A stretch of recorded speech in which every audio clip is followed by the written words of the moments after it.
barbaric. But now we need to fix it. We need to turn it around. To do this, we relax. We look into things. Somebody once told me that I do this thing, dialectic therapy. I don't know, but it's kind of where I can ask my own questions to myself and I can break things down. And so my barbaric yelp is representative of a kind of problem that I deconstruct a lot. And I'm going to see if I can relax good enough to deconstruct it again, or here and now, in real time. And then we'll be able to get to the Zen, because I certainly don't. Whoa! See, nothing wants me to do the Zen yet, because I am not a Zen man. I've been sick and crazy. Alright. First thing I notice is that that kind of rant is the kind of selfish ranting I would do with my problems. This is what my kids grew up with. Grandchild, you'll never see that, I hope. But if you feel those things, if you deal with that kind of helpless pressure, it's like helpless. You know, it's not even a damned if you do, damned if you don't situation. It's just everywhere you turn, there's nothing to grasp on that you can say is right, or is just, or there's no true way for humans to be. We are what we are. And as I told you about, the negativity is a resentment, a resistance. We'd like to say it's a resistance to what is, but is what we say is really there. I'm not going to break down and look into my boss's psyche. That is fruitless, because that's not her psyche I need to fix. It's time for me to think of Lin Shi's lessons. The mind, or actually it's Yan Wu. The mind and the environment become one. She is in my environment. What do I need to pay attention to? Do I need to pay attention to the shrill in her voice and how that aggravates my parasympathetic system? Ooh. And then you attach to that and you express that. Or where did all that rage come from that I was exhibiting? Where did it come from? Was it always there? Was it just lurking underneath? How many times before have I stopped myself from having that rant in front of you people? You have to watch all my videos to know how many times I wanted to complain about my boss. But I was too embarrassed to.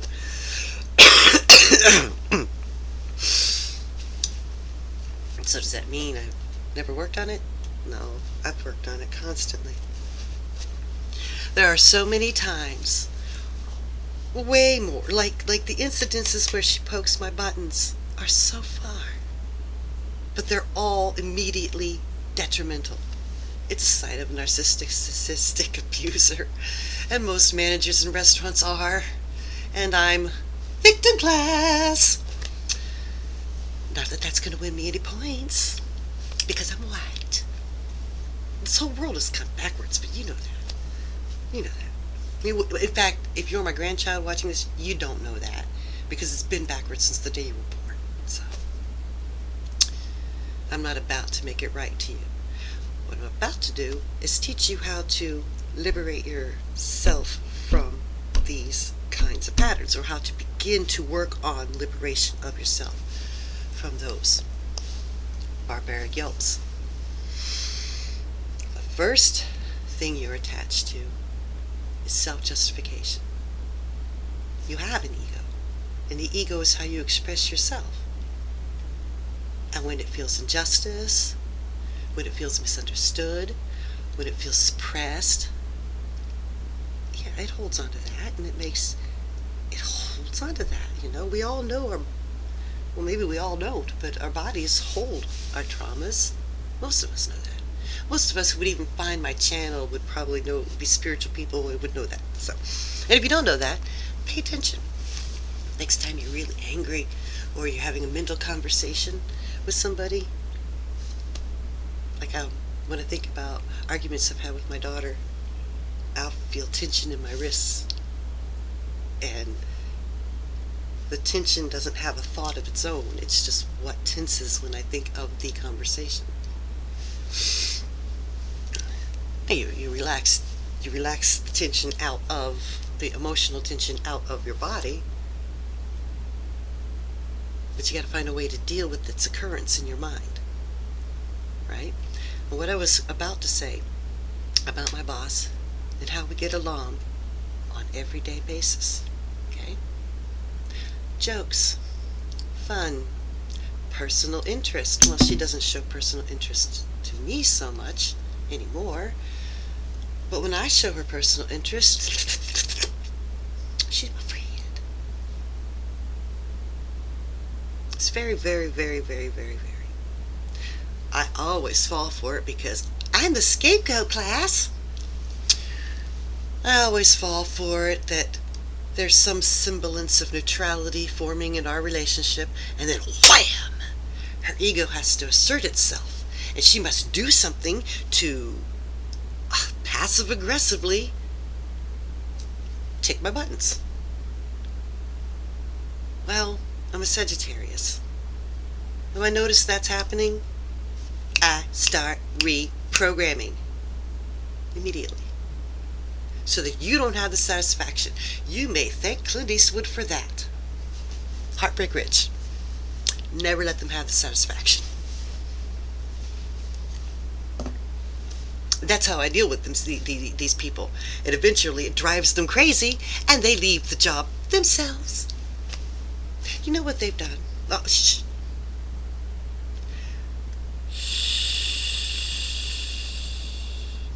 You're not? Let's go ahead and deal with it since it came up.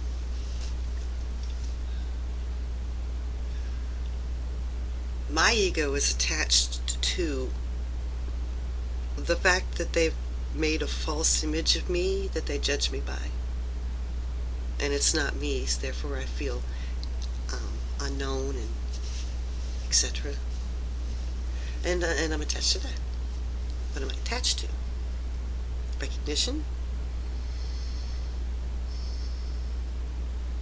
What would happen if they treated you just right? I don't know.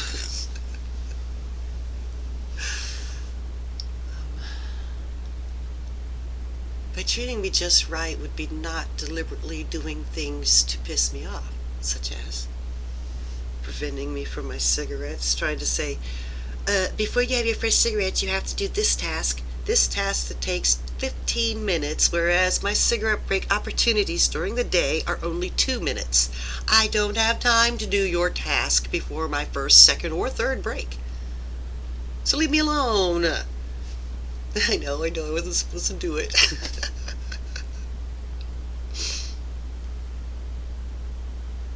So I have to overcome my attachment to, I ought to thank her for being a good Zen master, shouldn't I?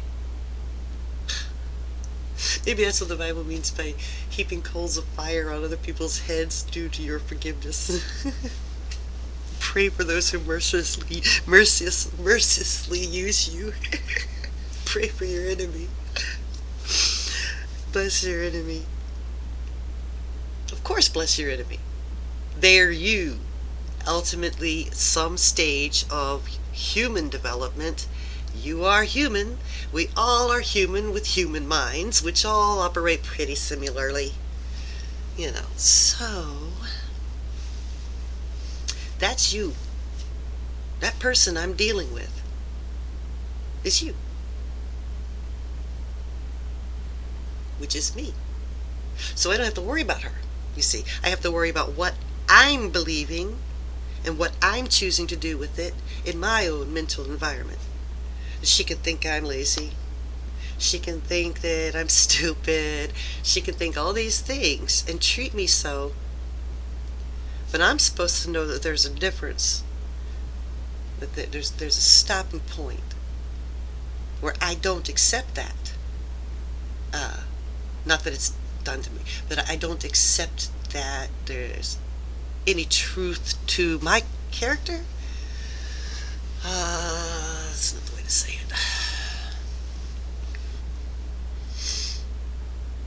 I'm not what she says I am. Anyway, now, see, I'm so not interested in having this rant anymore. So, I'm done, you know. But I haven't found the answer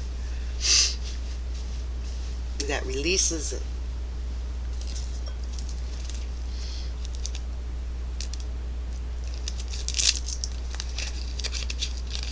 Wouldn't it be super cool if I could actually find a psychiatrist? Nah, it probably wouldn't be. I am going to read these as soon as I feel 100.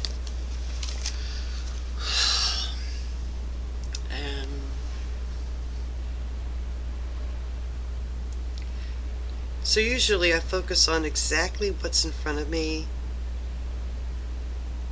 and my practice this entire week has been not letting thoughts arise, like inner dialogues of argument or feeling like, oh, she's wrong to me, you know, any resentment, any thought. And mostly times my thoughts come up as a dialogue of some kind, like, gee, if you would have done it this way, it'd be better, you know, that kind of thing. And I'll be like, immediately say, what is on your mind? And my practice is nothing on my mind. And breathe in, breathe out. And every time I'll start trailing off into, oh, they're unfair, blah, blah, blah, blah. What's on your mind? Nothing's on my mind. Breathe in, breathe out. And I constantly pull myself to that. And what this teaches is that it's not the thought, it's your attachment to its meaning or its trueness, but it's not trueness, it's just your inner dialogue. For instance, my boss lady has mentioned several times how when she's at home, not at work, she still argues with me in her head.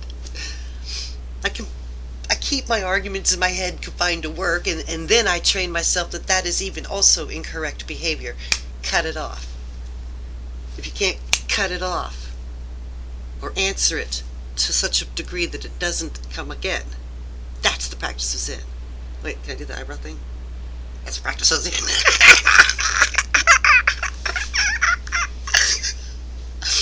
I can do it.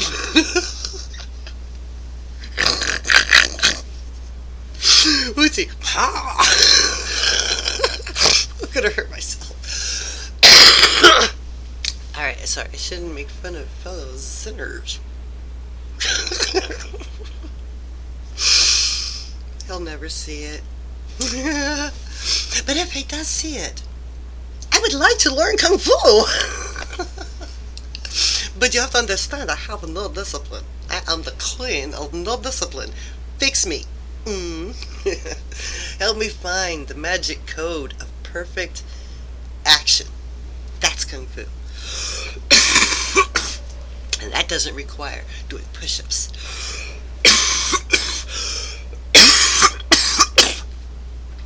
Unless you don't plan on doing it very long. And apparently, the way I'm still sick, I must not plan on doing it very long. So save me, Kung Fu Man. Give me a hermitage and good tea. That would be nice. Anyway, think I've said what it says to break it down, and I can choose not to indulge in it or indulge in it. That means that the thing is not gone yet. So this thing I'm dealing with is not all dead yet. And the masters have even spoke of such things. Pests will die off slowly, slowly. Even Buddha said it in the Lankavatara, that the gradual change within after enlightenment is little by little. Sometimes some things are all at once and some things are little by little. Which, I do believe that portion of the Lankavatara is also in my Lotus or Lankavatara opera, which is way down there. Probably stupid, but fun. Very, very fun. It was very fun. And I've only did 9 of them, and didn't get much of a response, so it must be quite stupid. And too bad. Too bad. But if you like it, I'll do it. I'll finish it. But, oh well. My ego would like that, wouldn't it? Let's see. Have I dealt with my boss now entirely? I dealt with her enough that I have decided that I have been mistreated and that I see her place coming now. Therefore, I'm better prepared to know which button she's going after. And I'm better prepared at putting thoughts out of my mind so that my weaknesses don't bother me so much, such as with my cigarette desire. So I just have to deal with the fact that I'm going to be abused until complaining about it can be seen. Nobody else can see it. And I'm not the one that gets treated bad. She's negative to all of us to one degree or another. She, I'm not trying to bitch about her at this time, but the other employees have their reasons to say against her. But nobody's going to, because I'm the weirdo, I'm the freak, I'm the one who will not be heard or respected, so I can be abused more often, see? Well, they just hired themselves somebody who's going to make her very, very angry. And the abuse is going to shift from me to the new girl. Maybe then they'll see it. But I doubt it. I really wish that she would lose her shit. But hey, that's wrong. That's wrong. I shouldn't do that. I don't wish that. But if I wish that, that's me having drama, which is me creating death. Life, death, blah. I'm supposed to let her go because her shit's her shit and my shit's right here. And my practice is constantly tending the ox. Constantly.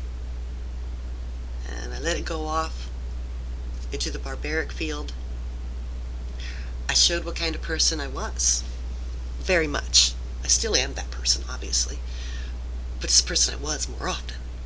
That kind of person. That's who my kids kind of grew up with. And I'm ashamed of